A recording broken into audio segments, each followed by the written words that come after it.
بسم اللہ الرحمن الرحیم. جناب صدر، محترم اساتذہ کرام اور میرے ہم مکتب ساتھیوں، السلام علیکم ورحمۃ اللہ وبرکاتہ. آج مجھے جس موضوع پر لب کشائی کرنے کا موقع ملا ہے وہ ایک عظیم ہستی ہے، علم و حکمت کی روشن مثال حضرت عائشہ صدیقہ رضی اللہ تعالی عنہا. جناب صدر، آج میں حضرت عائشہ کے یوم وصال کے موقع پر چند الفاظ پیش کرنا چاہتی ہوں. عائشہ وہ نام ہے جو اجالا کر دے، دلوں کو روشنی سے مالا کر دے.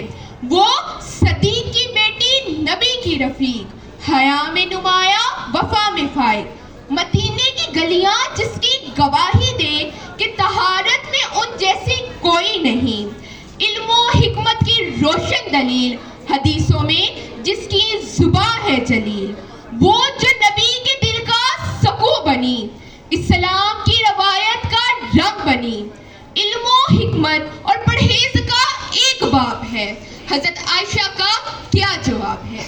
جناب صدر، حضرت عائشہ کا تعلق قریش کے ایک معزز خاندان سے تھا.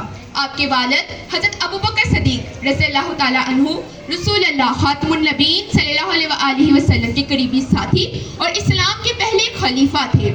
حضرت عائشہ کو چھوٹی عمر میں ہی رسول اللہ خاتم النبیین صلی اللہ علیہ وآلہ وسلم کی زوجہ ہونے کا شرف حاصل ہوا اور آپ کی تربیت رسول اللہ خاتم النبیین صلی اللہ علیہ وآلہ وسلم کے زیر سایہ ہوئی، جس کی وجہ سے آپ علم و عقل میں بلند ترین مرتبے پر فائز ہیں. حضرت عائشہ کی زندگی تمام مسلمان، خاص طور پر خواتین کے لیے بہترین نمونہ ہے. حضرت عائشہ رسول اللہ خاتم النبیین صلی اللہ علیہ وآلہ وسلم کی محبوب زوجہ تھی اور آپ نے دین کی خدمت میں بے مثال کردار ادا کیا.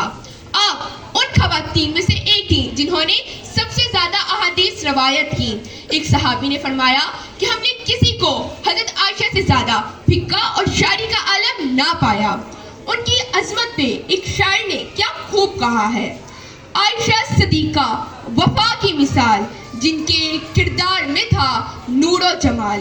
حضرت عائشہ کی دین کی بصیرت کو دیکھتے ہوئے ایک صحابی نے فرمایا کہ اگر تمام صحابہ کا علم ایک پلڑے میں رکھا جائے اور حضرت عائشہ کا علم دوسرے پلڑے میں رکھا جائے تو حضرت عائشہ کا پلڑا زیادہ بھاری ہوگا.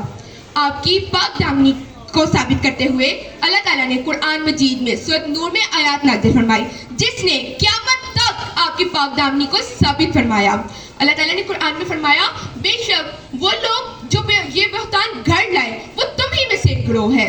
یہ آیات حضرت عائشہ پر لگے جھوٹے الزامات کی تردید میں نازل ہوئی اور آپ کی پاک دامنی کو قیامت تک کے لیے ثابت فرما دیا.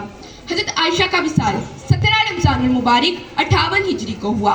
آپ نے وصیت فرمائی کہ آپ کو جنت البقیع میں دفن کیا جائے. حضرت عائشہ کی زندگی ہمیں سکھاتی ہے کہ ہمیں سچ بولنے، دین سیکھنے اور علم کو عام رکھنے کا جذبہ رکھنا چاہیے. ہمیں چاہیے کہ ہم ان کی سیرت کو اپنائیں اور اپنے علم و عمل کو بہتر بنائیں. اللہ تعالیٰ ہمیں حضرت عائشہ کے نقش قدم پر چلنے کی توفیق عطا فرمائے. ان آخری الفاظ سے اجازت چاہوں گی. وہ زوجائے مصطفیٰ، وہ جانے عفت و حیا، وہ زوجائے مصطفیٰ، وہ جانے عفت و حیا، جن کی عظمت پہ ہر دور کا وقت بھی جھک گیا. شکریہ.